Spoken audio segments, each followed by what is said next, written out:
question, il me semble être un exemple intéressant. Donc, comment on conjugue cette citoyenneté active, ce vœu de citoyenneté active, avec cette invisibilisation des religieux, enfin des gens de culture musulmane ou de religion musulmane ou d'autres religions d'ailleurs. Vous avez raison, Nadia, de rappeler qu'il y a une multitude d'initiatives heureuses, de gens qui s'engagent, qui sont de confession musulmane, qui s'engagent véritablement de manière citoyenne. On a pléthore d'exemples et j'en profite ici pour vraiment saluer le travail qui est effectué, pas que dans le domaine social, mais dans différents domaines économiques, politiques. Il y a vraiment des choses qui se font. Une majorité silencieuse qu'on ne voit pas, ça ne vend peut-être pas assez ça ne fait pas forcément les gros titres, mais il y a énormément d'initiatives heureuses, citoyennes et heureuses. Moi, je ne vais pas forcément parler de cela, Nadia. J'aimerais parler véritablement de ce qui, en tout cas, ce pourquoi on m'a invité, voilà, la démocratie, la citoyenneté et l'islam.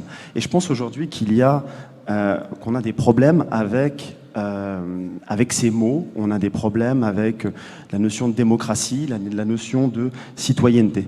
La démocratie et la citoyenneté, c'est comme la modernité. Ce sont des projets inachevés. Le problème aujourd'hui, c'est qu'on vit dans une société où on pense que ce sont des projets qui sont achevés.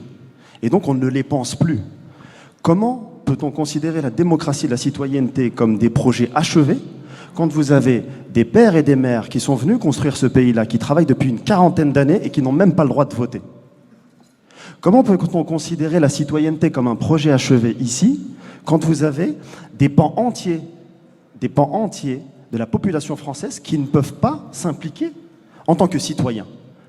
Donc il faut revenir à cette idée et considérer la démocratie et la citoyenneté comme des projets inachevés. Nous devons continuer.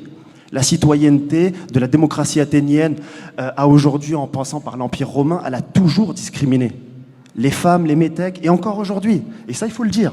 Il faut le dire. Ce ne sont pas encore des projets achevés et nous devons continuer à mener une réflexion sur la démocratie et la citoyenneté.